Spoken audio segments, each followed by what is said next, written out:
For about 5 years, Walter White sat across a dinner table from the man who was hunting him, passed him the potato salad, asked about work, and the strangest thing about Breaking Bad, watching it back, is how normal the show makes that feel.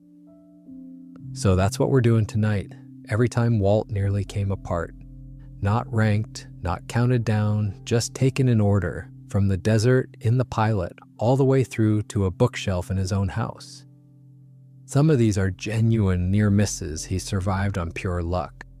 Some he walked into on purpose because his ego wouldn't let him do otherwise. And a fair few of them involve nobody suspecting him at all. People simply declined to believe it was him, which turned out to be the best protection he ever had. If you like this sort of thing, there's a subscribe button somewhere around here. No pressure either way. Right, the desert. Picture Walt in a borrowed windbreaker with DEA stenciled across the back, standing about 15 feet behind Hank at a meth lab raid, being shown around the exciting world of federal law enforcement like a kid on a school trip. He's 50. He's just been diagnosed. And Hank has invited him along because Hank genuinely thought his brother-in-law might enjoy it. There's nothing sinister in it at all. That ride-along nearly gets him killed within the month. Because a few weeks later, Walt is standing in the desert next to a second-hand Winnebago, waiting to be introduced to Jesse's distributor. And the bloke who steps out of the car is Emilio Koyama. Emilio was at that raid. He was arrested at that raid. And he takes one look at the middle-aged man in the flat cap and recognizes him, not as a chemist, not as a supplier, but as somebody who was standing on the other side of the police tape watching him get put in a car. So the first assumption anybody ever makes about Walter White in the drug trade is that he's a narc. Not a cook, a narc. Emilio pulls a gun on that basis, and it's only Walt offering to demonstrate his cook that keeps both of them breathing. I find that genuinely funny in a bleak sort of way. The entire series exists because Hank tried to do something nice for him. Take away that one afternoon of well-meaning brother-in-law bonding, and Emilio has no idea who this man is. The meeting goes normally, and Walt is possibly still cooking in a camper somewhere with nobody the wiser. And here's a detail I love because the show buries it and never draws attention to it. Emilio spends what turn out to be his final hours absolutely convinced that Jesse sold him out. That's why he's angry. That's why he's suspicious. And it wasn't Jesse at all. Crazy 8 was the informant. Crazy 8 tipped the DEA off in the first place, which is the reason Emilio got arrested, which is the reason Emilio was at that raid to see Walt's face. The whole chain of events that nearly ends Walt in episode 1 traces back to the man standing next to him holding the gun. Nobody in that conversation knows the truth of it. 2 of them are dead within the hour. Emilio never finds out. We come back to the same afternoon because it isn't finished with him yet. The RV is in a ditch. There's a brush fire spreading behind him, started by a cigarette. Emilio flicked out the window without thinking. Walt is standing in the middle of an empty road in his underwear holding a pistol, having just recorded a message to his family that begins with an apology and doesn't really recover from there. And there are sirens coming. He tries to shoot himself. The safety's on, he fumbles with it, gets it wrong, fires a round into the dirt, and then the vehicles come over the rise and they're fire engines, not police. Fire engines going past him at speed. On their way to the fire, he and Emilio started between them. Now, that bit gets remembered as the joke, and it is one. But the fire trucks aren't really the near miss. The near miss is everything he's about to walk away from. There's an RV in a ditch full of phosphine residue, laboratory glassware, 2 bodies, one of which is still technically alive, and a set of gas masks. There's his wallet situation, his fingerprints, his shoes. There is nothing about that scene that survives 10 minutes of professional attention. And the only reason it doesn't get 10 minutes of professional attention is that the emergency being reported is a grass fire in an empty stretch of desert. And grass fires are not usually attended by forensics. What strikes me watching it again is that this is the one and only time in the entire run of the show that Walt is fully, sincerely prepared to be caught. He's not scheming, he's not calculating an angle. He has accepted it, made peace with it as best he can in 90 seconds, and pointed a gun at himself. That version of him lasts about a minute and a half and then never appears again. Every single time after this, the reflex is to survive it. Not once does he stand still and let it happen. He drives home, incidentally, in the poisoned RV, with Jesse unconscious in the passenger seat. Let's follow an object rather than a person for this one because the object does all the work. 2 gas masks come off in that ditch. Walt drops his in the dirt and doesn't give it another thought, which is a bit rich for a man who's otherwise incapable of leaving a room without wiping it down. Those masks sit out there in the sand until somebody finds them, bags them, and sends them to a lab. And the lab does something rather clever. There's faint printed lettering pressed into the rubber, the sort of thing an institution stamps on kit so it doesn't wander off, and it traces back to J.P. Wynn High School. Gomez hands the results over to Hank in a car park. Hank goes to the school. Now this is where the scene starts to hurt because Hank shows up in Walt's own classroom holding the mask. He's cheerful about it. He wants a favor, wants Walt to help him go through the chemistry department inventory, and the two of them stand there together working out what's missing. Glassware, 2 respirators, a flask, all of it gone, all of it Walt's. Hank's reading of the situation is that some junkie with access to the supply cupboard has been helping himself. Reasonable. It's exactly what a sensible investigator would think. And then he makes the joke, something to the effect of, "Better hope nobody starts asking questions about you." The room goes absolutely silent. Walt's face does that thing where every muscle in it decides independently what to do.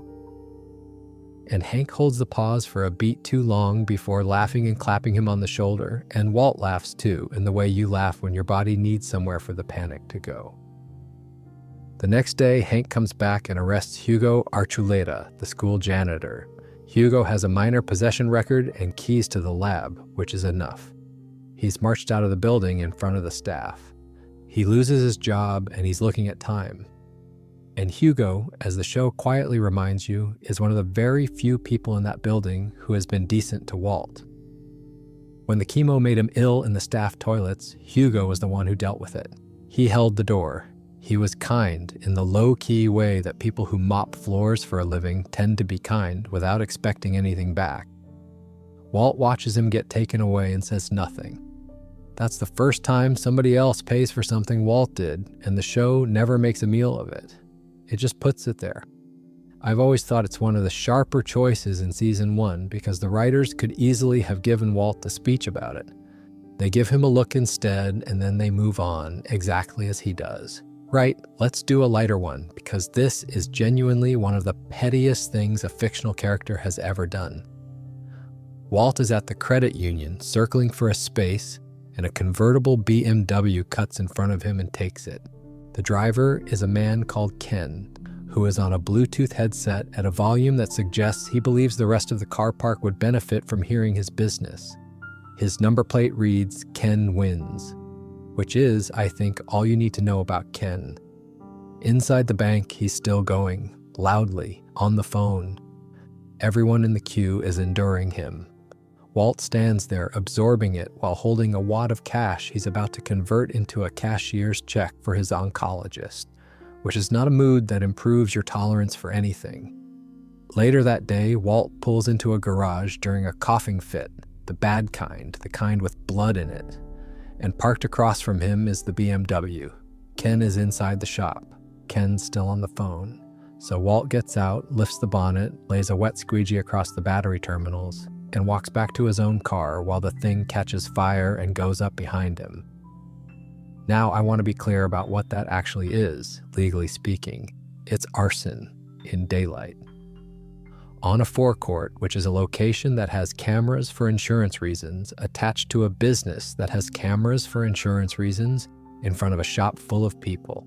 There'll be an insurance claim on that vehicle, and insurance claims on burnt cars get looked at, because insurers are considerably more suspicious than the police.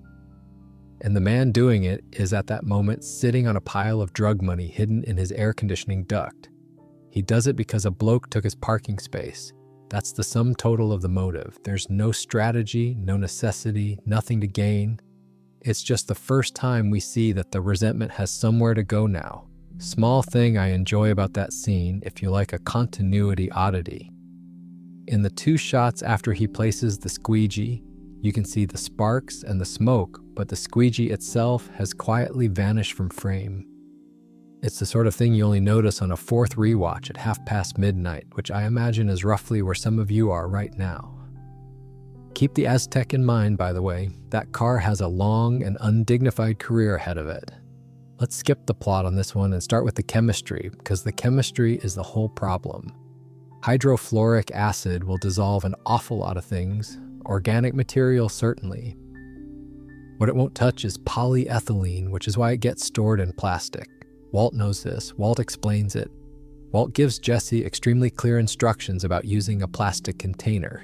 Jesse uses the bath, and the acid goes through the enamel and through the cast iron and through the floor joists.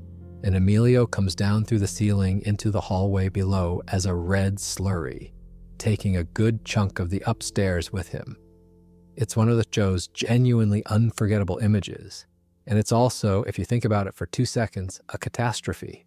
Because that's a house with an address in a residential street belonging to a young man already known to the police as a drug dealer whose associate has just gone missing.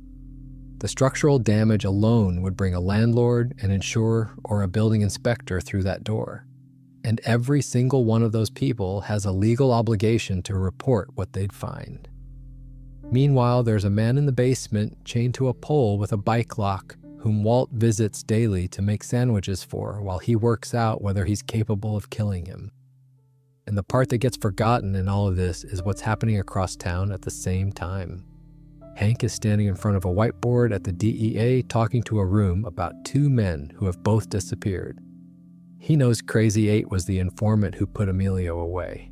Somebody in the room asks whether Emilio might have worked that out and dealt with him, and Hank says it's possible, except Emilio has vanished too. So within about a fortnight of Walt's first cook, the DEA is actively discussing both of the bodies he's made. They have the names, they have the connection between them. They've even got the motive roughly right in shape, if entirely wrong in direction. Their conclusion is that the 2 of them fell out, and one or both did a runner, which is a completely sensible thing to conclude. It's just wrong, and nobody has any reason to look for the answer in a chemistry teacher's back garden. I want to talk about the hat. Everybody loves the hat. It's on merchandise, it's on posters, it's on the wall of every student flat that has ever contained a man who thinks he's a bit complicated.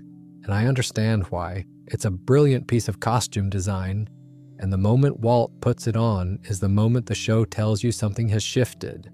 But operationally, it's mad. It's the worst decision he makes in the entire first season, and he makes it deliberately. Here's what happens. Walt shaves his head, puts on the hat and the glasses, and walks into a warehouse full of armed men to see Tuco Salamanca about money. He gives a false name. He hands over what looks like a bag of product, throws a crystal of fulminate of mercury at the floor, and takes out most of the room's windows. Then he negotiates, gets paid, and walks out. And what he's actually done is invent a witness statement. Before that afternoon, almost nobody in Albuquerque could describe him. He was a voice, a supply, an absence. After that afternoon, there's a specific, memorable, physically distinctive man in circulation. Bald, 50-ish, glasses, pork pie hat, blows up buildings. That description gets passed around, and it eventually reaches the DEA, and the DEA does what the DEA does with a description, which is draw it. There is a police sketch of Walter White's actual face, in a hat, sitting in a federal file from season 1. And I say this with a lot of affection for the show because it's a fantastic scene and I wouldn't cut a frame of it. But everyone treats Heisenberg as clever branding, and I think it's the opposite. A man in his position wants to be forgettable. He wants to be the sort of person that a witness describes as, I don't know, average height, might have had a coat. Instead, he chose a silhouette. He chose a silhouette because the anonymity was the part he resented. He wanted the money, obviously, but he also wanted somebody, somewhere, to be frightened of him, and you cannot be frightened of a man you can't picture. So that's the first stretch of it, and most of what saves him in there is that nobody's looking in his direction yet.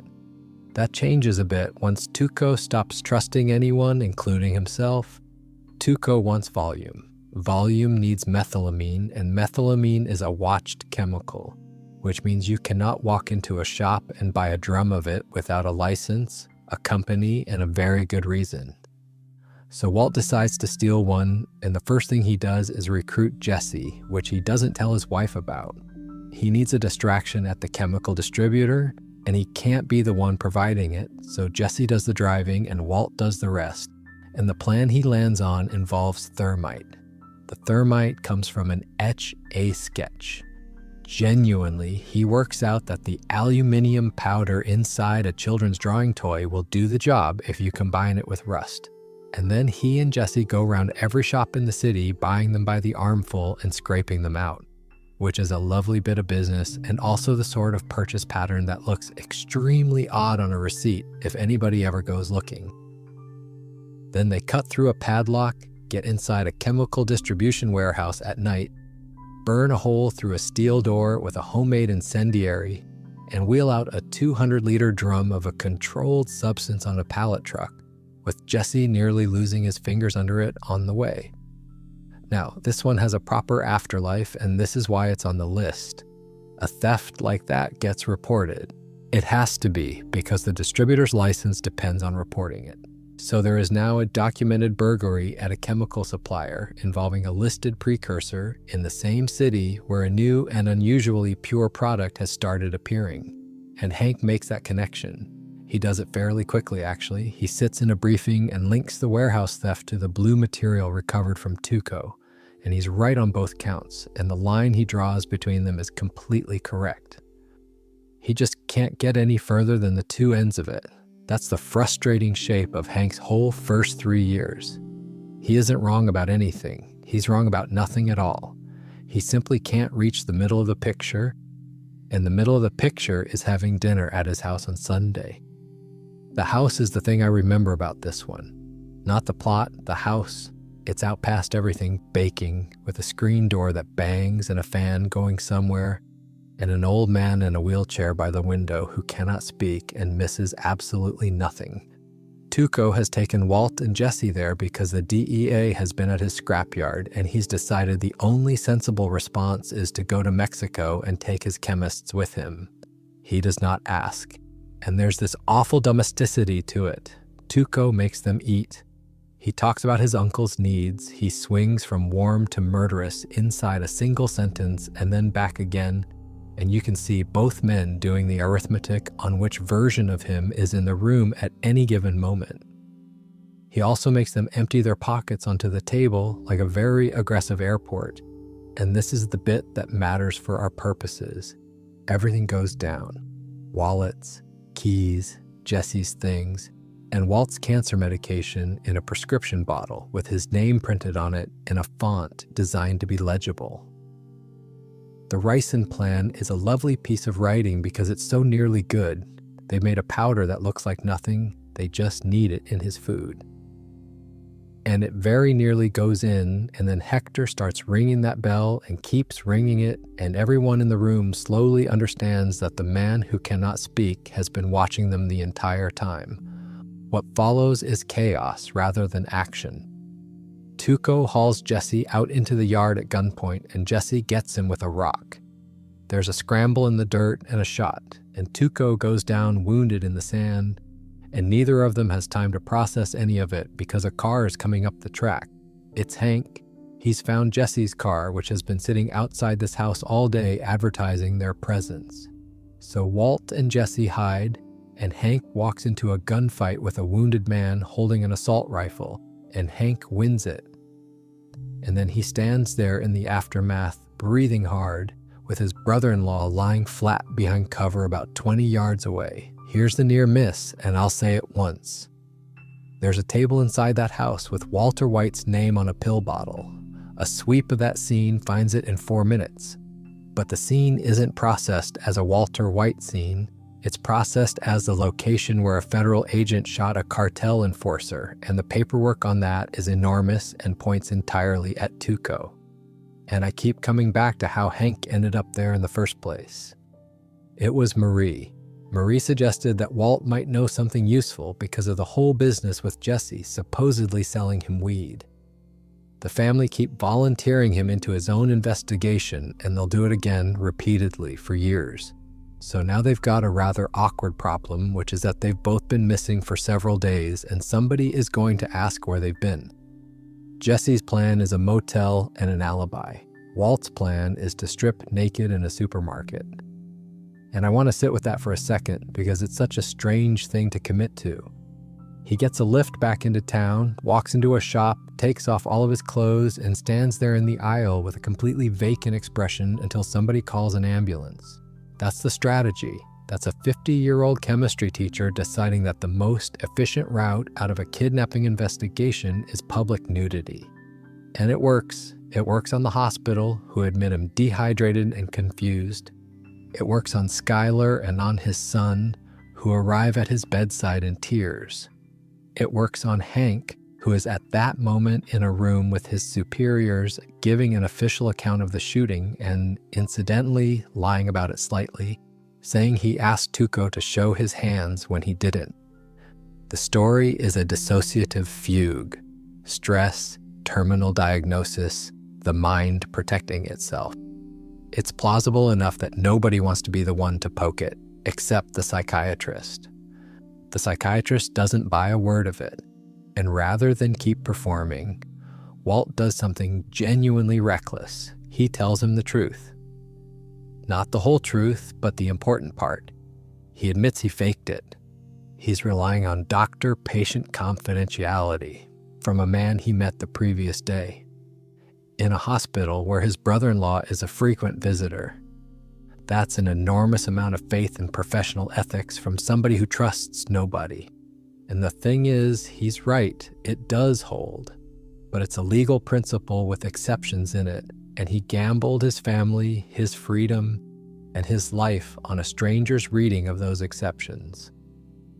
There's a nice quiet detail in that supermarket scene if you're the sort who notices staging. He's standing beside a display of pink teddy bears, which will mean something later in the season, though not in a way anybody watching it the first time could possibly have predicted. This is a short one because the whole thing is a single line of dialogue, and I don't think it needs help. He's home, it's dark, they're in bed, and he's just finished reassuring her that he won't disappear again, doing the warm husband voice, and she's been quiet for a while. And she says, "Do you have a second cell phone?" He says he doesn't remember much about the weekend. Then he says no. Then he leans over to kiss her, and she turns her face away and switches off her lamp. That's it. That's the scene. And I'd argue it's the closest anybody comes to Walt in the whole of season 2. Not the DEA, not Hank with his whiteboard and his blue meth samples and his lab results. His wife doing the household admin, noticing a number on a bill that shouldn't be there. Skylar takes a colossal amount of grief from a certain corner of the fandom, and I've never understood it. On the evidence, she's the best investigator in the program. She works from documents. She notices patterns in money. She asks direct questions, and she listens to the shape of the answer rather than the content of it, which is exactly what a good detective does. And exactly what nobody at the DEA manages for another 3 years. She doesn't have a case. She's got a phone bill and an instinct. But she is right immediately, and she stays right. And the only thing standing between her and the truth is that the truth is genuinely unthinkable. Same night, other half of the city. This one runs alongside the last section rather than after it. Jesse's alibi is Wendy, and it's not a bad alibi as these things go. He's been in a motel room with her for days, she'll say so, and she says so with enough detail to be annoying. The police arrive and take him in anyway. Hank doesn't believe a syllable of it. You can see him deciding not to believe it in real time. So he brings in the one witness who could put Jesse in that house in the desert, which is Hector Salamanca. And he sits Hector down in an interview room and asks him to identify the man who was with his nephew. And Hector, who despises the police considerably more than he cares about any of this, responds by soiling himself in the chair. That's his entire statement. That's what the DEA gets. Jesse walks. He also loses around 65 grand, which was sitting in a bag in the boot of his car and gets seized. And Hank enjoys telling him about it more than a federal agent probably should. Now, why is that a Walt near miss when Walt isn't in the room? Because Jesse is one bad hour away from being a cooperating witness, and Walt has absolutely no ability to influence what happens in that hour. He's lying in a hospital bed with a fake diagnosis and a psychiatrist who's onto him. If Jesse decides that a deal beats a sell, everything ends that week. Jesse doesn't. Jesse eventually agrees to cooperate, and the show doesn't dress that up as heroism, it just lets it be a fact about him, which I think is the more interesting choice. Since we're on the subject of Jesse being in rooms he shouldn't be in, this is the worst one. And Walt is nowhere near it. The setup is small and stupid, which is how most of the genuinely dangerous things in this show start. Skinny Pete gets robbed by a pair of users who take his product and leave him with nothing. And Walt decides this is a business problem requiring a firm response and sends Jesse round to sort it out. Be the guy is roughly the instruction. Jesse takes a gun he has no intention of using and stands outside a house in a bad street, working himself up to knocking. What he finds inside is a boy of about 5 sitting in a filthy front room with the telly on and no adults paying him any attention whatsoever. The whole sequence is one of the bleakest half hours in the series, and it barely has a plot. Jesse ends up more or less babysitting. He makes the child food, he cleans him up a bit, he talks to him about nothing, and in the background, the 2 adults are cycling between violence and unconsciousness in a way that makes it clear this has been the child's entire life. And then the woman drops a stolen cash machine on her partner's head, which is where our list picks it up, because now there's a body in a house, and there's a stolen ATM in the front room, and there's a child who will be interviewed by social workers and police officers, and Jesse Pinkman's fingerprints are on the kitchen, the bathroom, the child's face, flannel, and the front door. He's been in there for the better part of a day. He was seen arriving. He does one decent thing on the way out, which is that he carries the boy outside, sits him on the curb where the neighbors can see him, and rings the police himself before disappearing. That call is a recording of his voice, made from that address, minutes before officers attend a homicide. Nothing comes of it, and I've never been entirely sure why. But look at what's actually sitting on Walt's side of the ledger at that moment. His distribution network consists of a man who can be robbed by 2 people who cannot stand up. And his enforcement arm is a young man who ends up doing the washing up. That's the operation. That's what's protecting him. Jesse went into that house because he wanted the money back. He never asks what happened in there. The most useful description the DEA ever obtains of Heisenberg is this: he's balder than you. That's Badger's contribution. Badger has been caught selling to an undercover officer, largely because Badger is not built for this line of work. And he's sitting in an interview room being asked what the boss looks like. And he gives them that. Balder than you. I'd like to point out that in a city the size of Albuquerque, the number of bald middle-aged men producing exceptionally pure methamphetamine is 1. But nobody's holding that description next to the man at Hank's dinner table, so it goes nowhere. The problem is that Badger has been offered a deal, and the deal requires him to hand over Heisenberg, which is how they end up at Saul Goodman and Saul's solution, which is beautifully cynical. Find a man who is happy to be Heisenberg for money. Enter Jimmy In-N-Out Kilkelly, a career criminal with a taste for long custodial sentences. So they set up a sting on the DEA's own sting.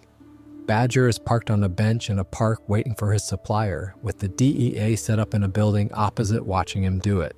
And Badger, being Badger, has sat on the wrong bench, which means Walt has to walk over and physically stand in front of his brother-in-law making small talk.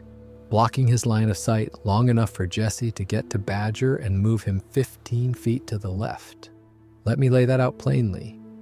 There is a police sketch of a bald man in a hat in the file.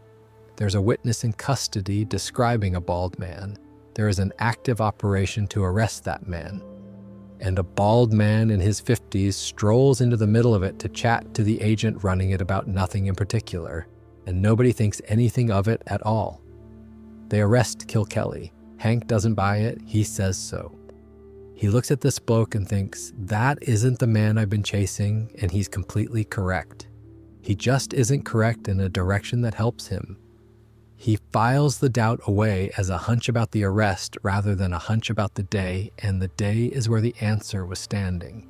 Walt Jr. puts up a fundraising page for his dad's cancer treatment. That's the whole gesture. A teenager with a laptop doing the only thing he can think of to help, putting his father's face on a page and asking strangers for money.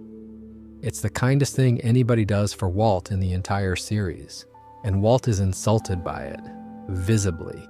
He looks at that page and what he sees is a man being pitied in public, and it lands on him like a slap.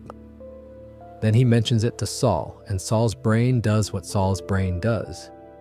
A donation site is an anonymous inbound cash mechanism with a sympathetic cover story attached. You can put money into it from anywhere. Nobody asked the stranger why they gave $40 to a dying teacher. So Saul finds a man in Belarus who breaks the money into thousands of small contributions from thousands of fake accounts, and the counter on the site starts climbing, and Skylar and Junior watch it climb, thinking the world is being generous. It's Walt's own money coming home clean through his son's kindness. The exposure here isn't dramatic, it's just enormous. That's a public web page with a time-stamped payment log, hosted in the open, tied to a named individual with a documented medical condition and a bank account. Every contribution has an origin. The pattern of them is not remotely natural, and pattern analysis is quite literally the entire job description of the people who'd be looking. There's exactly one antagonist in this show that nobody outsmarts, and it isn't Gus, and it isn't the cartel. We'll come to them properly in a bit. But keep the tax authorities in your back pocket, because they turn up again and they are considerably more dangerous than anyone with a gun. I'll do this one straight because it doesn't need any decoration. Jane Margolis is the only person in the entire series who ever has Walt cleanly, completely beaten. She works it out by degrees. She hears the two of them arguing outside her flat and understands that whatever's going on is bigger than her boyfriend having a bit of gear. She asks Jesse. Jesse tells her everything because Jesse is in love, and because Jesse has never in his life successfully kept anything from anyone. And then she picks up the phone and calls Walt directly and gives him terms. Jesse's share in full, or she goes to the police. There's no negotiation in it. She's not bluffing, and he can tell she's not bluffing. He pays. He hands over the bag in a car park, and he cannot do a single thing about it, and you can see how much that costs him. Because he's a man who has spent the whole season learning that he can always find an angle, and there isn't one here. That night, the two of them use. And they fall asleep, and Walt comes round to the flat later to talk to Jessie. She's on her back. She's choking. He moves towards her, and then he stops. And he stands there. The reason this belongs on a list of near misses is that it's where the near miss and the crime become the same event. Every other entry has a threat and then a piece of luck. This one has a threat and Walt removing it and then living with the consequence for the rest of his life in ways he never quite admits to. There's a version of the show where she lives, she and Jesse leave, they go somewhere else, and she remains out there permanently as a person who knows, and Walt never sleeps properly again. The version we got is worse for everyone, including him. We should talk about the bear, and then we'll leave season 2 alone. 2 aircraft collide over Albuquerque. The debris comes down across the city, and a good deal of it comes down on the White House. There's wreckage on the roof and in the garden, and floating in the swimming pool there's a child's pink teddy bear, burnt down one side, missing an eye. That's the image the season has been showing you in black and white. in flash forward since the first episode, and now you know what it is, and it's somehow worse than whatever you'd been imagining. The show's own logic connects it to Jane and to Jane's father, who is an air traffic controller, and who goes back to work too soon after burying his daughter. Whether you accept that chain as causation or just as the universe being unkind is entirely up to you. I've gone back and forth on it for years.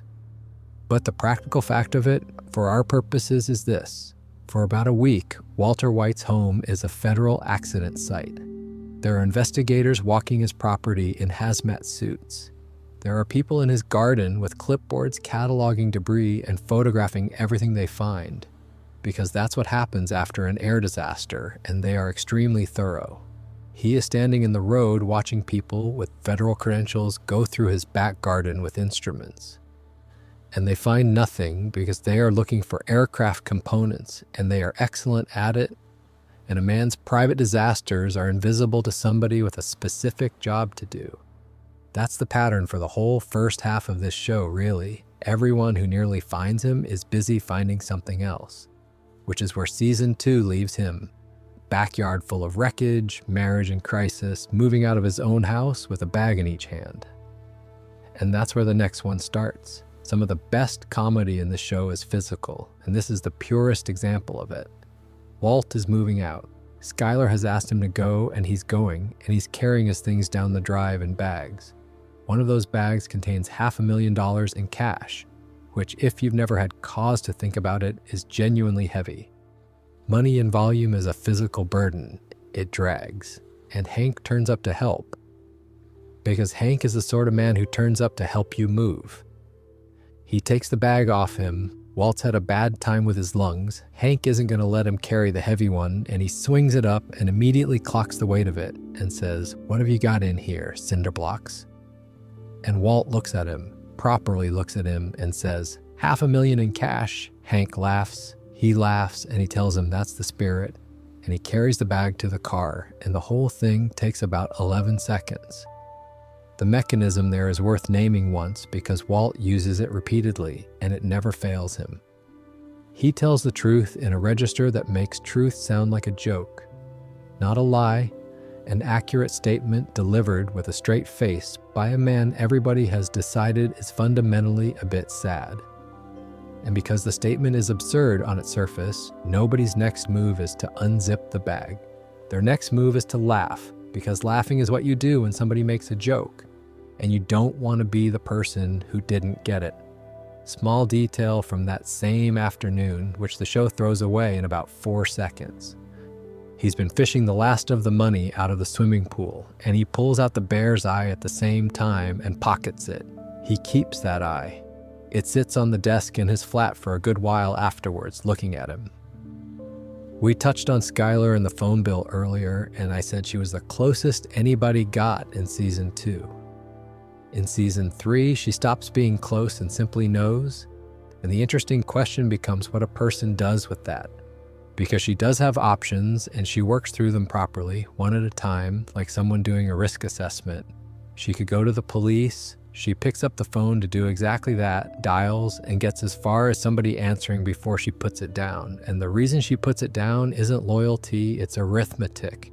She's been depositing his money. She's been managing the paperwork on a business that was bought with it. Spousal privilege doesn't cover what she's already done. And the moment she says the first sentence, she's a co-defendant with 2 children and no income. She could tell Hank is family, Hank is federal, Hank would act. And she can't for exactly the same reason, plus a second one, which is that she'd be handing her sister's husband a case that ends with her sister's husband arresting her son's father. So instead she does the thing that annoyed an enormous number of viewers at the time, and that I think is completely rational. She refuses him the divorce he wants, keeps him at arm's length in his own house, sleeps with her boss, and tells him about it at the kitchen counter in 3 words. Because it's the only weapon left that doesn't put her in prison.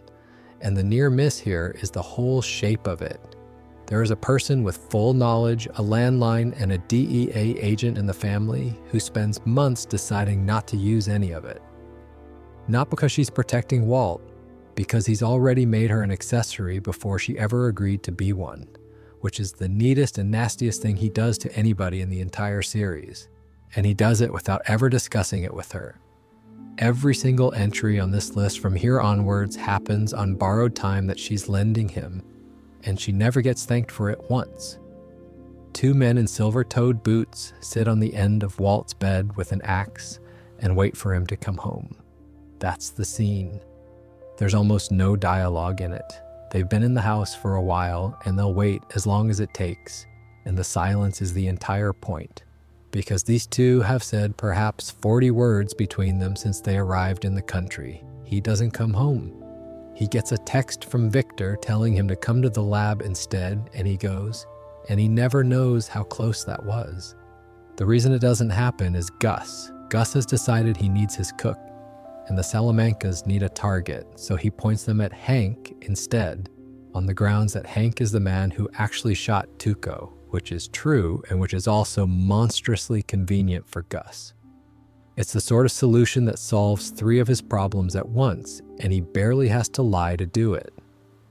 I'm including this even though it isn't a getting caught near miss, because it's the moment the 2 dangers stop being separate. Up to here, exposure and death are different problems with different solutions.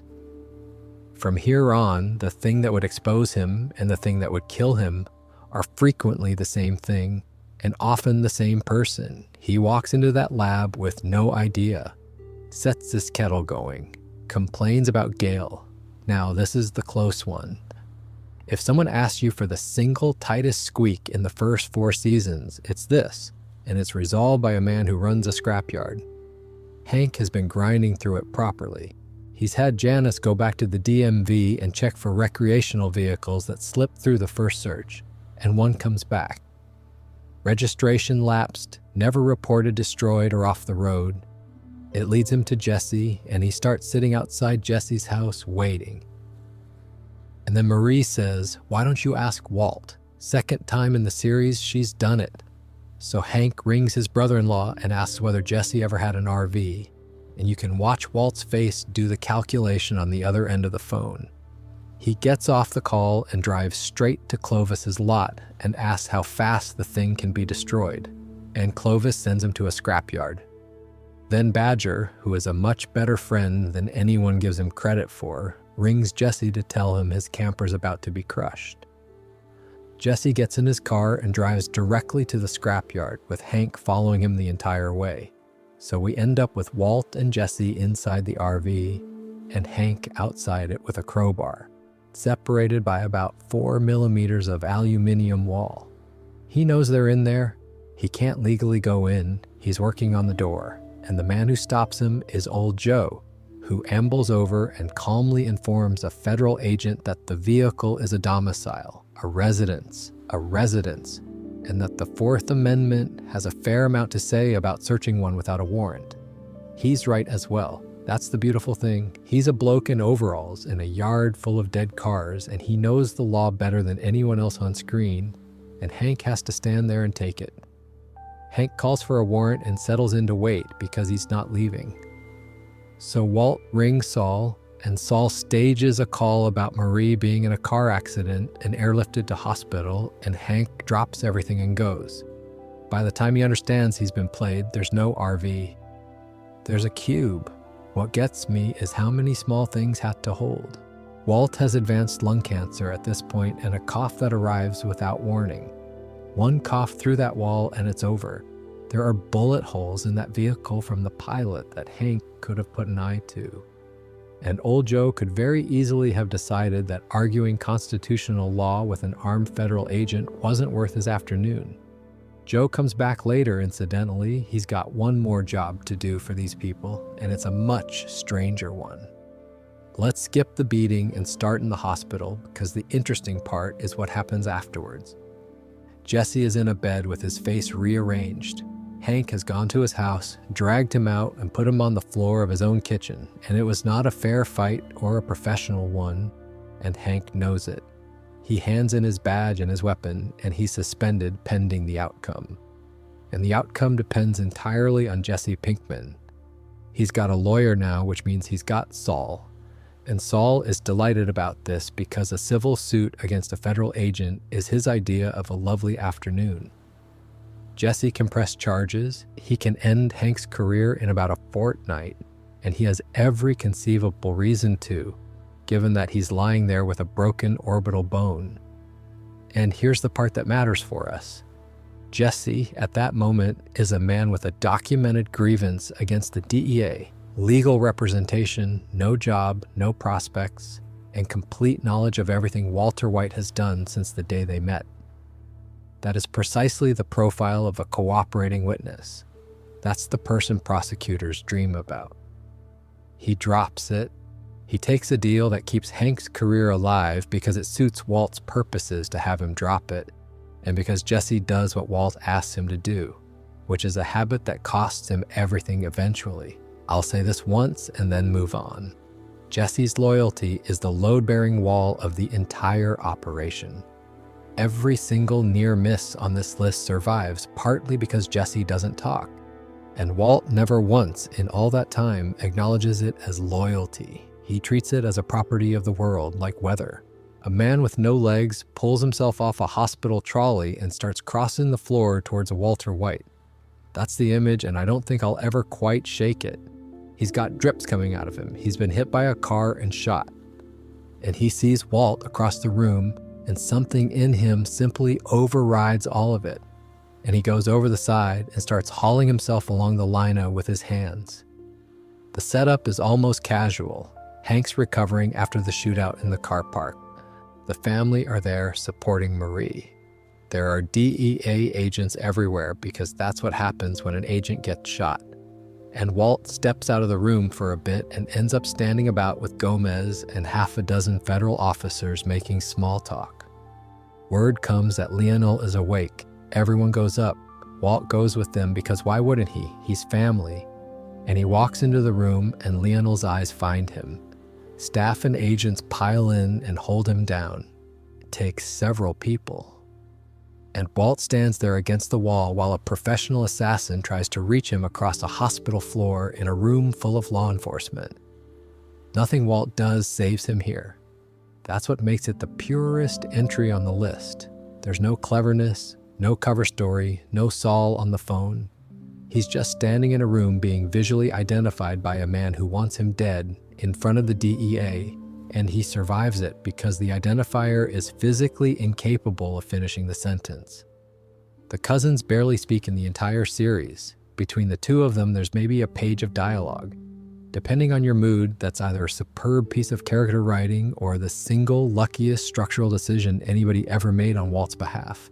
And honestly, I think it's both. This is the strangest episode of the show, and it's also, quietly, one of the closest calls in it, which almost nobody counts because nothing happens. 2 men in a laboratory chasing an insect for 45 minutes. That's the whole thing. There's no plot. Some people find it unbearable, and some people think it's the best episode of the series. And I've been in both camps depending on the year. Walt has decided there's a contamination problem and that the contamination is a housefly, and he cannot cook until it's dealt with. He will not sleep. He climbs on things. He builds a swatter out of a broom and a length of tape. He falls off a gantry. Jesse eventually gets sleeping pills into his coffee to make him stop. And as the pills come on, Walt starts talking. He gets onto the subject of timing, that there was a right moment for all of this to have ended, and he missed it. And he's been living past it ever since.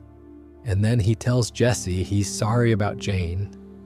Not in those words. He says he was there. He says he was in the room the night she died. And Jesse, who is exhausted and standing on a stepladder holding a broom, doesn't hear it. Or hears it and doesn't process it because his boss is sedated and rambling and has been awake for 2 days, and none of it makes any sense in the moment. That's it. That's the near miss. A man drugged half unconscious in an empty lab confesses to the single thing that would end his relationship with the only person keeping his operation running, and the confession lands on nobody. Jesse does find out, not for another 3 years, and not from Walt, and when he does, the reaction is exactly what you'd expect.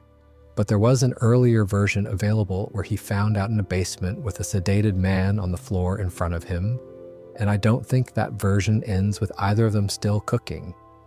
The fly, incidentally, is never explained and doesn't need to be. It's a fly, sometimes there's a fly. No wind-up on this one.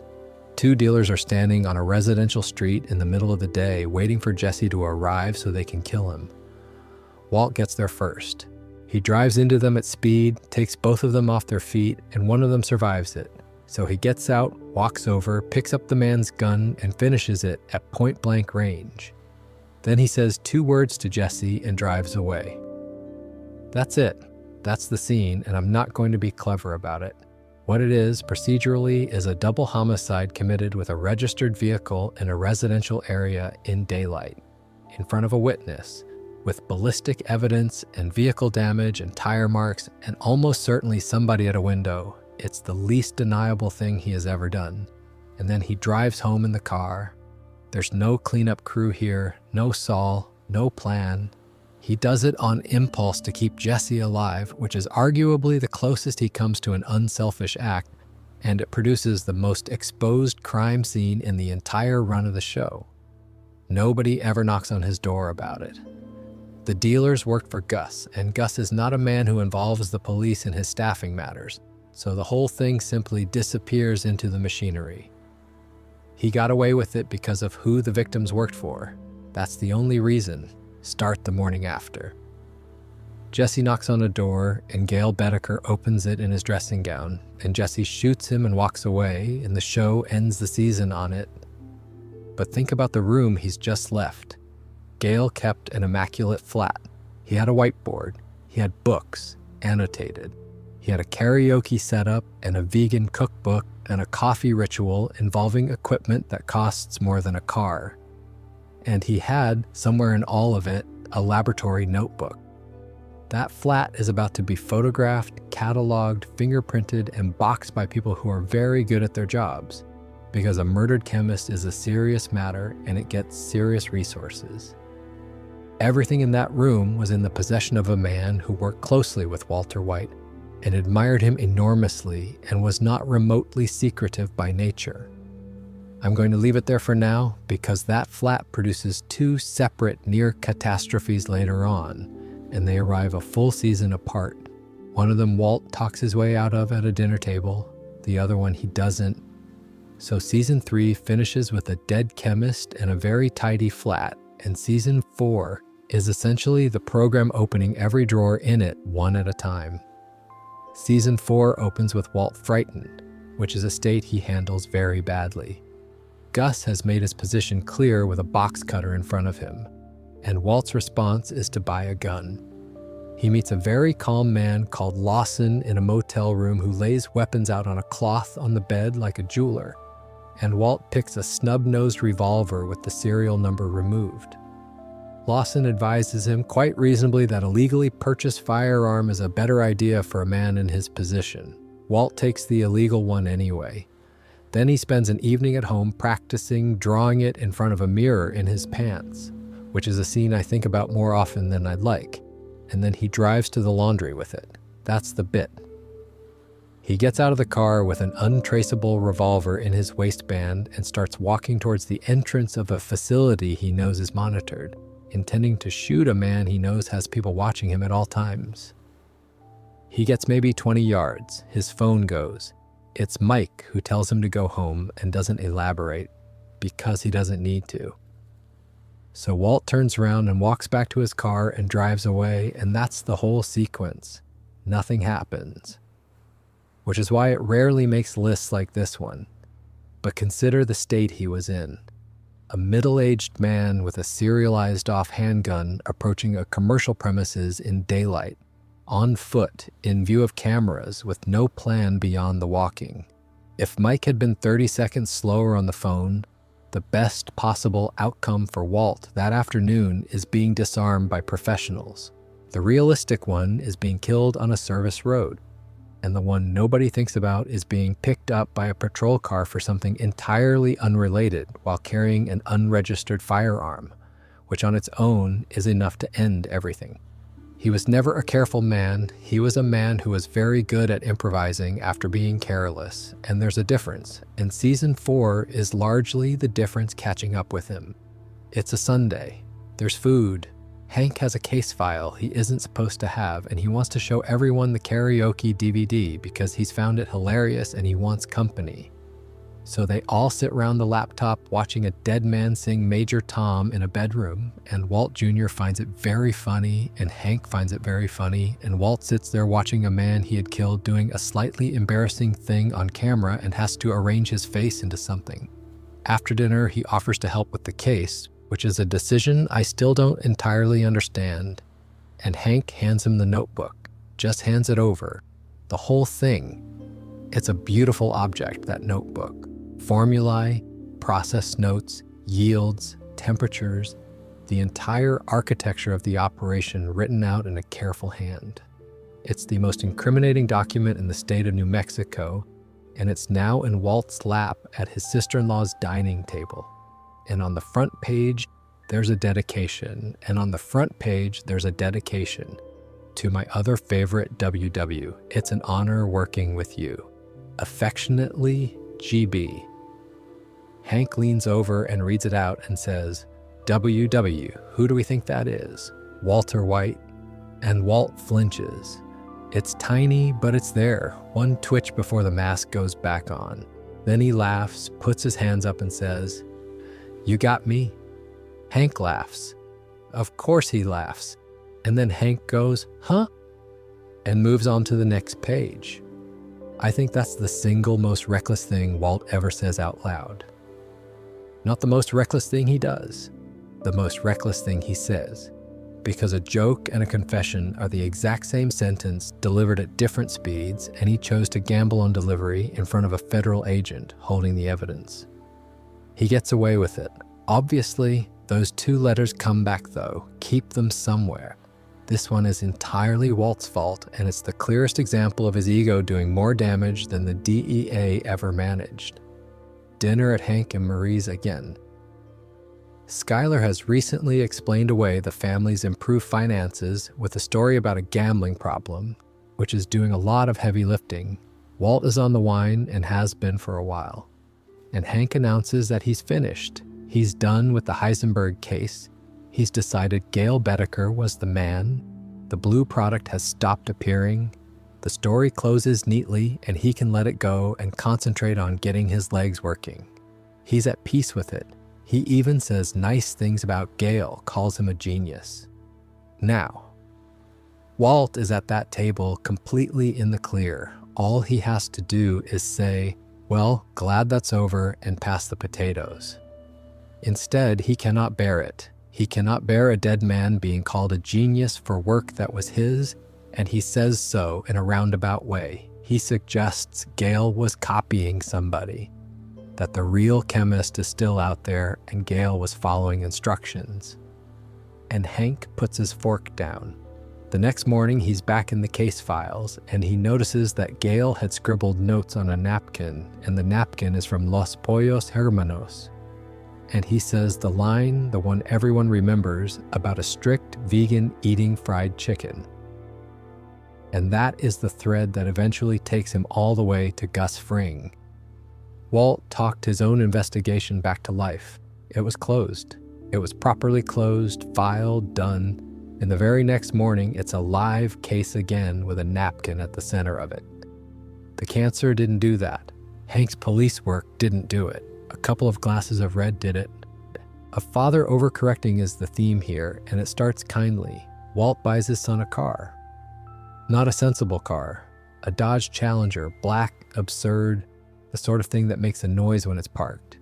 And Junior's thrilled, genuinely thrilled in the way a teenager is thrilled about exactly one thing in their entire adolescence.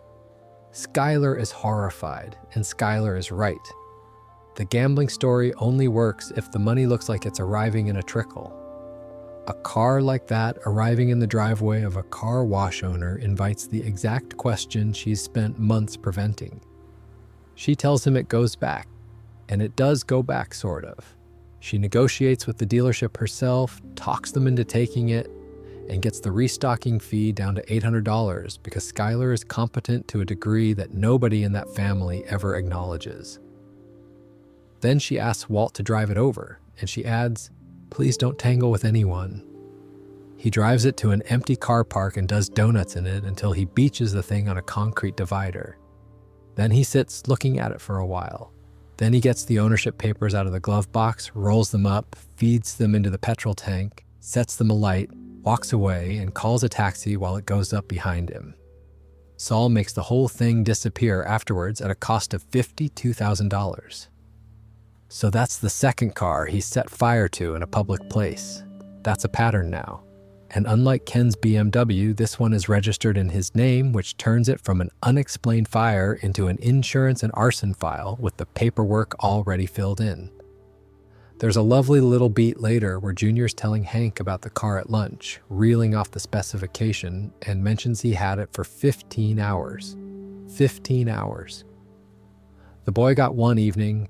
The running gag of season 4 is that Hank can't drive, so he keeps asking the suspect for lifts. He's in a chair, then on crutches, and he's not supposed to be working the case at all, but he's got a theory about Gus Fring and no way of getting anywhere. So he rings Walt and asks for a favor. Mineral show, he says, and Marie helps him into the car, and off they go. Except they're not going to a mineral show. They're going to Los Pollos Hermanos because Hank wants to retrieve the tracking device he's had somebody put on Gus's car. And the somebody was Walt. Walt put it there under duress for Hank weeks earlier. So Walt has to park up outside, walk across to the car, take his own tracker off it, and walk back while Hank watches him from the passenger seat and Tyrus watches him from somewhere Walt can't see but absolutely knows is there.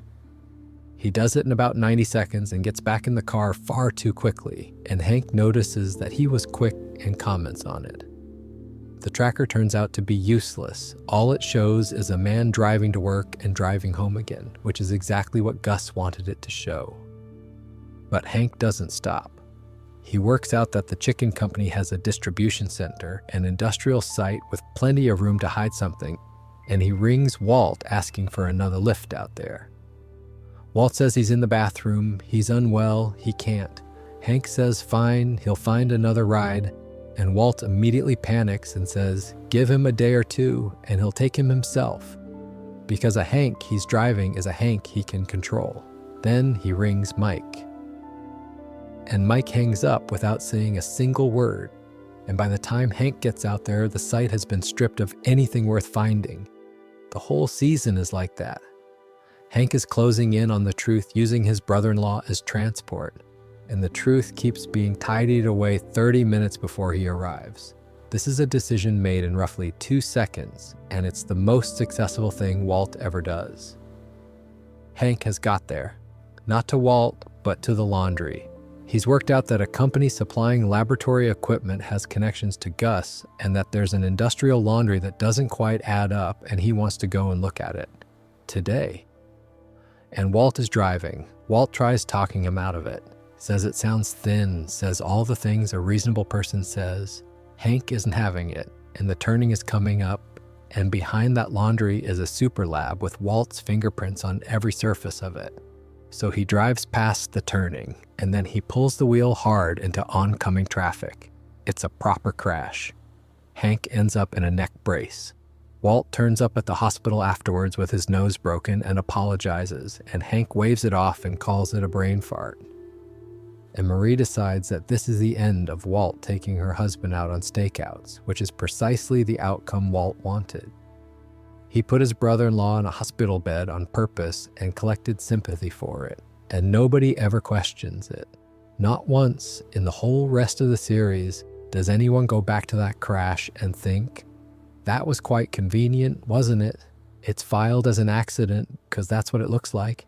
And because Walt got hurt too, which he presumably factored in because he's the sort of man who would. Within a week, Hank has a Tahoe with hand controls and he's back at it. But he never gets to the laundry and the moment passes. Right, I'm going to start with bookkeeping and I promise it's more interesting than it sounds. Beneke Fabricators is being audited. Not a routine look, a criminal division audit because the books are wrong and have been wrong for years. and Ted has been quietly hoping the problem would resolve itself. Skylar goes to the meeting with him, and she performs. She dresses in a way that encourages the agent to draw certain conclusions about why a woman like her would be doing the books for a man like Ted. And she plays a slightly vacant bookkeeper who's made some errors, and she uses just enough technical language to be credible without being competent. It's a genuinely brilliant piece of acting from a character who supposedly isn't in this world at all. It buys time, it doesn't fix anything, because Ted still owes over $600,000 in back taxes, and if he can't pay it, they audit properly. And a proper audit doesn't just find Ted's cookbooks, it finds the consulting fees Skylar routed through the company. And that thread goes straight home, so she gets Saul to deliver the money to Ted, disguised as an inheritance from a distant aunt. Absurd cover story. But people believe absurd things when the alternative is prison. And Ted takes the money and spends it on the office, on upgrades, on a new Mercedes, because he's decided he can deal with the tax people later once business picks up. Skylar is incandescent, and again, correctly. So Saul sends Heil and Cuey round to persuade him, and they stand over him while he writes the check and signs for the courier. And then they tell him they'll be waiting with him until it clears. And Ted panics and runs and trips on the rug and goes head first into the kitchen island. He ends up paralyzed on the floor with his fingers twitching, and the show is enormously pleased with itself about this because it had shown you that loose rug earlier in the scene, which is cheeky. It's also earned, so I'll allow it. An entire criminal empire nearly comes apart over an accounting discrepancy, and the thing that stops the witness talking is a floor covering. That's the show in miniature, really. Gus stops in the car park. He's walking to his car, and he stops, and he looks around, and there's nothing to see. There's nothing on the car. There's no visible reason. He simply stands there for a few seconds and then turns and walks away and leaves the vehicle where it is, and his people follow him without asking. On the roof of the next building, Walt is holding a detonator and watching his plan evaporate. What happens next is the part I think about. He has a live pipe bomb under a car in a public car park, and he needs it back, so he goes and gets it, puts it in a canvas holdall, and walks it into the hospital where Jesse is expecting him. A hospital with police in it. On a day when officers are actively arriving to arrest somebody because Andrea mentioned ricin to the doctors treating Brock, and now the hospital thinks Jesse poisoned a child. So Walt is standing in a corridor holding an explosive device in a bag while two uniformed officers walk past him to arrest the man he's talking to. Jesse snaps at him about bringing it inside, which is fair, and then Jesse gets taken away and Walt stands there for a moment and then walks out of the building carrying it past everybody unchallenged. One bag check. That's all it needed. One nurse, one officer, one person doing their job attentively on a busy afternoon. The rest of it, you know. Hector demands a meeting with the DEA, which he does purely to make Gus come to him. Gus's people report it. Gus goes to the nursing home to deal with it personally and leans in close, and Hector starts ringing the bell. That bell has now decided the outcome of two separate situations in this show in opposite directions. First time it saved a life Walt wanted taken, second time it took one. So Gus is gone and there's nobody above him anymore, and you'd think that would make a man careful. It does not. There's one loose end from the Gus business, and it's a laptop. The Super Lab had a camera in it. Walt worked under that camera for months, and the footage went somewhere. And Gus's laptop is now sitting in a police evidence room with everything on it. It's the single piece of physical proof of his face in that lab. And it's inside a secure facility staffed by people whose entire function is not letting things happen to evidence. So the plan is a magnet. Old Joe comes back for this, which delighted me the first time and delights me still. They build an enormous electromagnet in the back of a lorry out of salvaged parts, drive it up against the exterior wall of the evidence room, and switch it on. And everything metal in the building leaps sideways at once. It works. The drive is wiped. Nobody gets caught. though they do have to abandon the lorry, which Joe handles by pointing out the vehicle's registration is in the name of a man who died some years ago, which is the sort of admin you want your scrap dealer to have already dealt with. But here's the bit I like. Walt overdid it. He insisted on more power than the job needed because he always does, and the field was strong enough to knock a picture frame off a shelf inside that room.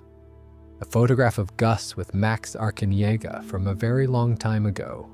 And taped behind that photograph were the bank account numbers for Gus's offshore accounts. 9 figures, roughly, in Cayman banks, which nobody had found and nobody would have found, and which are now sitting on the floor of a police evidence room in plain view. So the operation succeeded and simultaneously handed the authorities the money trail. 2 things can absolutely be true at once. Small technical, aside for anyone who enjoys this sort of thing. People have pointed out over the years that the magnet is powered by a bank of DC batteries but controlled by an AC variac, which isn't how any of that works. And that a rig that size wouldn't come close to doing what it does on screen. I don't especially mind, it's a lovely sequence. But if you were watching it and something in the back of your head went, hang on, you were right. The Aztec finally gets fixed and then immediately gets abandoned, which is somehow the perfect end for it. It's been through everything. It's been shot at, driven into things, held together with tape. He takes it in for a repair, gets it back running properly, and then on the spot sells it to the mechanic for $50. $50. The bloke thinks he's joking and then realizes he isn't and takes the keys. And Walt goes straight out and leases himself a Chrysler 300 and picks up another Challenger for his son. Now, the Challenger situation is a callback, and I'm not going to relitigate it. You know how the last one went? What's different this time is that Skylar doesn't fight it, because Skylar at this point in the story has stopped fighting anything and is mostly walking into swimming pools fully clothed, which we'll leave there. The exposure is the same problem it always is. The gambling story and the car wash story between them have to explain a lifestyle. And lifestyle is what tax authorities and financial investigators actually look at. Not confessions, not informants, purchases. 2 new vehicles in one afternoon is not a car wash. It's not a lucky run at a blackjack table either. And there's the watch. Jesse buys him a very expensive watch for his birthday and Walt wears it. But Hank never actually comments on it, notices it, remarks on it, moves on. That's a DEA agent who's known Walt for 20 years, and while the watch is worth more than a month of a school teacher's salary, he never actually sees it on Walt's wrist or thinks, nice watch. The Aztec's the thing that stays with me though. It's the last physical object connecting him to the man who taught chemistry and worked weekends at a car wash, and he sells it for $50 without a flicker. With the super lab gone, they need somewhere to work, and the solution they land on is genuinely one of the cleverest ideas in the series and also completely insane. Vamonos Pest is a fumigation company. When a house is being fumigated, it gets wrapped in a tent. And once it's wrapped, nobody goes near it for a day or two, because the entire point of the tent is that the air inside will kill you. Nobody questions a tented house. Nobody knocks. The neighbors actively avoid it. So they cook inside them, set up in the front room, run the extraction through the tent, work through the day, pack down, and move on to the next address on the schedule. A different residential street every time, so there's no fixed location to find and no pattern to map. It's brilliant. And the exposure in it is enormous, and it's the kind that doesn't show up until much later. Because these are people's homes, real addresses on a company's books with dates against them. There's a paperwork trail sitting in an office filing cabinet that lists exactly where the operation was on any given day, maintained by a business owner who is not part of the conspiracy and who has no particular loyalty to anybody. And then there's the crew. Walt is now cooking in the front rooms of strangers alongside a rotating group of casual employees who tent the residents' homes while they work. Jewelry, watches, a rather nice ceramic spider a boy has left on a shelf. Todd pockets that spider. Todd, in fact, is the whole problem in miniature because Todd is polite and helpful and does exactly as he's told and has absolutely nothing behind the eyes. Every one of those men could be arrested for something unrelated next Tuesday and start talking. Every one of those houses could have a homeowner who comes back early. And any of those stolen items turning up anywhere is a thread that leads back to a fumigation schedule. Walt's response to all of this is to be pleased with the elegance of the system, which is the tell, really. He'd stopped assessing risk somewhere around here and started admiring his own solutions instead. Walt cries on command in this episode, and it's the most chilling thing he does all season. Hank's been promoted, he's got a new office, a suit, a nameplate, the lot, and he's just put a framed photograph of himself and Marie on the desk. And Walt turns up unannounced looking wrecked. He starts talking about Skylar, about how she doesn't love him anymore, how she doesn't want the children near him, and his voice goes and his eyes go, and he sits there falling apart in front of his brother-in-law. And Hank does exactly what Walt knew he'd do. He gets up, closes the blinds so nobody can see through the glass, and offers to go and fetch some coffee, because Hank would rather be anywhere on Earth than in a room with a crying man. The second the door shuts, it stops. Completely. He's up and moving. He puts an inline transmitter into the Ethernet port on the back of Hank's computer, then opens the picture frame on the desk and drops a receiver inside it and clicks it back together. And Hank walks in while he's still holding it. That's the near miss right there, and it lasts about a second and a half. He's caught standing at another man's desk with that man's photograph in his hands, and he doesn't hesitate. He turns around holding it, still doing the wet eyes, and says, "You two are so great together." Hank pats him on the back and tells him it's always darkest before the dawn. The bug earns its keep almost immediately. They've got Lydia handcuffed to a table in a warehouse, and Mike has her ring Hank from a script to ask about the tracker she found on a barrel. And Jesse's got a laptop open listening to Hank's side of the room afterwards, while Hank and Gomez sit there trying to work out who planted the thing. That call is the only reason she survives the afternoon. He bugged a federal office using grief as a distraction. And it's not the device that gets me, it's the grief. He worked out which emotion his brother-in-law was least equipped to sit in a room with, and then produced it on demand. They rob a train, and for about 6 minutes, it's the most fun the show ever has. The problem is methylamine. They can't buy it, they can't steal it from the warehouse because it's watched. And then Lydia produces a tanker car on a freight schedule and a gap in the line where there's no signal and no crossing and nobody about.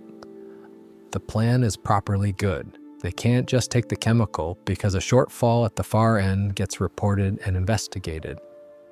So they replace what they take with water, matching the weight to the liter, meaning the tanker arrives with the right mass on the scales and nobody ever knows anything happened.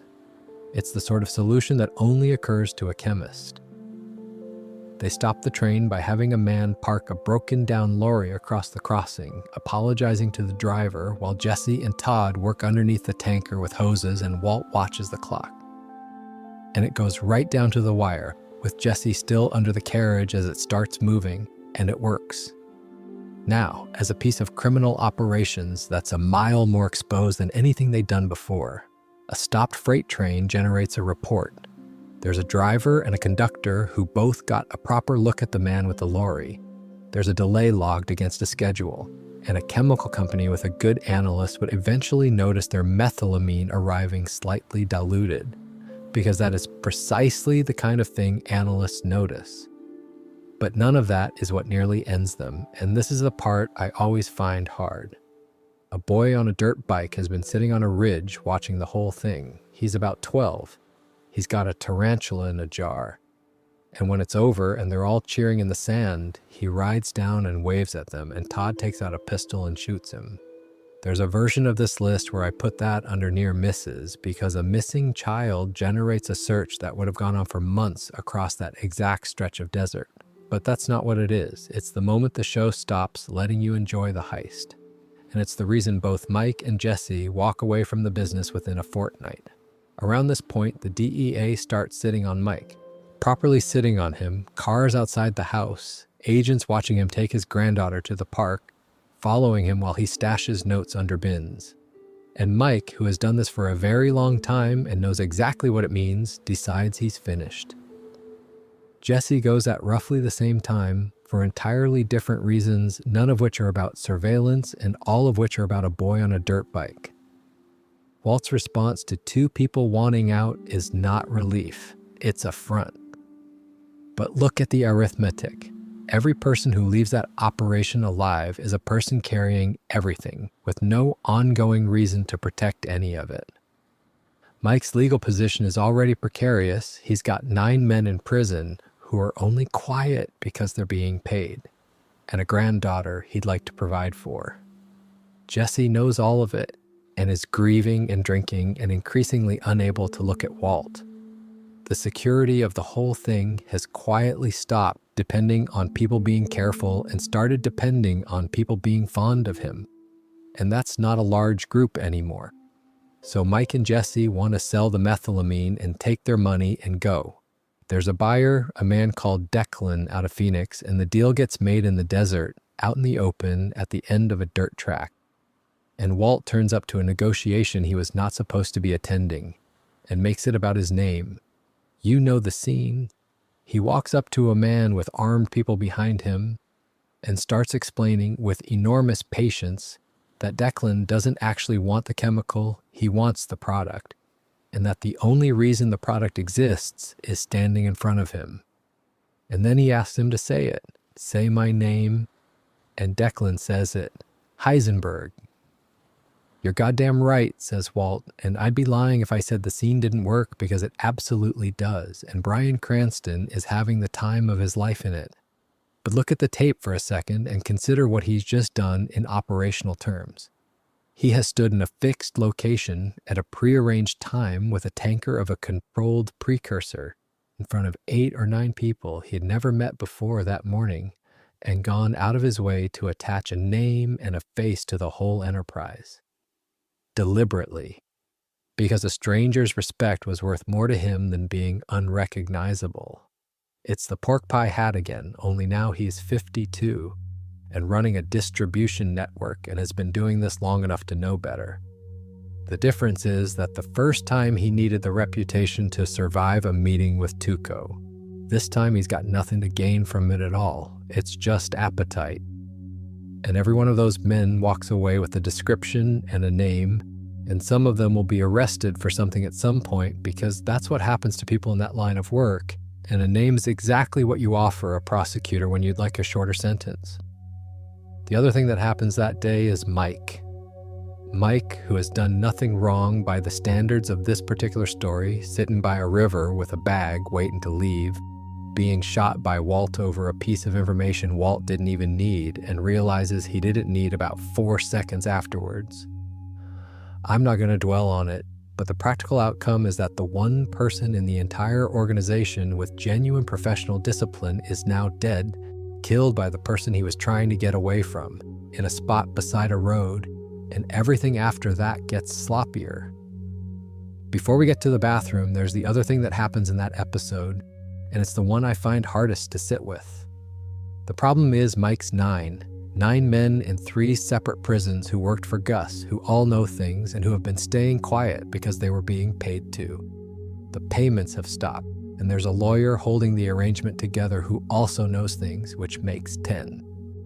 Walt's solution is to have all 10 of them killed on the same day inside custodial facilities in a window of 2 minutes. He gets it from Todd's uncle, who has connections of a particular kind, and Walt sits in a cafe with a diary sketching out timings like a man planning a delivery route. 2 minutes, he says, any longer, and one of them gets word and goes into protective custody, and the whole thing collapses. And it goes off exactly as designed. Shivs, a lit blanket, a man stabbed through a cell door. 10 people in 3 institutions, dead inside the same 2 minutes, and the show cuts through it fast and set to music, which I've always thought was the right call and also the coldest thing it ever does. Now think about what that produces administratively. 10 simultaneous homicides inside secure federal and state facilities is not a thing that gets quietly filed. It's a national story. It triggers internal investigations at every institution involved, because somebody let it happen and somebody got paid. It brings in people well above Hank's pay grade. And every single one of the victims is connected on paper to the Fring organization, which means the investigation into who benefited starts from a very short list of names. Hank stands in the aftermath of it looking genuinely rattled and says as much. He's a man who thought he'd won something when Gus died, and instead the thing kept moving without him. And I'll be honest, this is the point where I stopped being able to enjoy Walt as a character, and I know that's a slightly boring thing to say about a show that has been showing you exactly who he is since about episode 6. But there's something about the diary, the sitting in a cafe with a pen working out timings. That's a man doing admin. Walt's response is to consider the matter closed and start winding down. He takes the money home in barrels, retires, and goes back to being a bloke with a car wash. And he'd very nearly got away with it. That's the mad part. For a stretch of weeks in that episode, having done all of that, the case had nothing. It ends in the smallest room in the house. There's a barbecue on, everyone's outside. Hank goes in to use the loo, and there's a stack of reading material by the toilet, the way there is in every house. And he picks up a book. Leaves of Grass, Walt Whitman, and there's an inscription in the front in handwriting, in ink, to my other favorite WW. It says, "It's an ambling, affectionate little note from one chemist to another, and it's signed GB. Hank has seen that handwriting before." The DEA already holds a notebook with a dedication to WW in it, which he has read at length more than once. And he sits there with his trousers round his ankles, and the whole thing arrives at once. You can see it land. Dean Norris plays it beautifully because it isn't triumph. It's nothing like triumph. It's a man realizing that a very long stretch of his life has been happening in a different order than he thought, and that his wife's brother-in-law was the one who gave him the book and helped him with the case files and made the joke about the initials at the dinner table and put his hands up and said, "You got me." That's where the list stops, because that's where it stops being almost. And what strikes me, looking back over all of it, is that this one is the only one that came from inside the house. Everything else on this list was a stranger, a coincidence, a bell, a fire engine, a scrapyard owner who knew his constitutional law.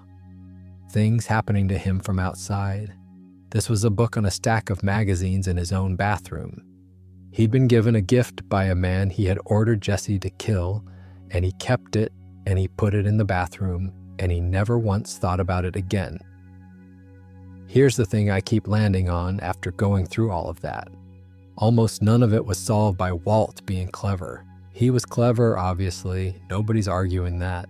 The story about the initials was quick, and the crash was ruthless, and the crying in Hank's office was a genuinely remarkable piece of work by a man with no training in any of this. He earned some of them, but look at what actually kept him free. A fire engine going past instead of a police car. An old man in a wheelchair who couldn't speak. A scrapyard owner paraphrasing the Fourth Amendment from memory. Somebody deciding that a heavy bag was a joke. A loose rug in a kitchen. A witness in a wheelchair and no words. A brush fire nobody investigated because brush fires happen. That's not a criminal mastermind. That's a man walking through a building where every door happened to be unlocked, which is a different story entirely, and I think a more interesting one. And I don't want to be too hard on Hank because I don't think this is really about him being a poor investigator. He was a good one. He got to Gus Fring off a napkin. The reason it took him 5 years is that he was being asked to hold 2 ideas in his head at once. And the second one was that the man who helped him move house and drove him to his appointments and sat in his kitchen every Sunday was the person in the file. People don't do that. It's not a failure of intelligence, it's a failure of imagination. And it's the same failure that lets almost everybody in that program get away with almost everything for as long as they do. There's a couple of things I'd like to do in future videos if you fancy them. One is every time Jesse nearly walked away, because there are more of those than you'd think, and a few of them were very close indeed. The other is the same exercise for Better Call Saul, which has a completely different flavor to it, because Jimmy's near misses are mostly administrative. Filing deadlines, bar association letters. Honestly, it's more tense than the shootouts. Anyway, that's the lot. Sleep well.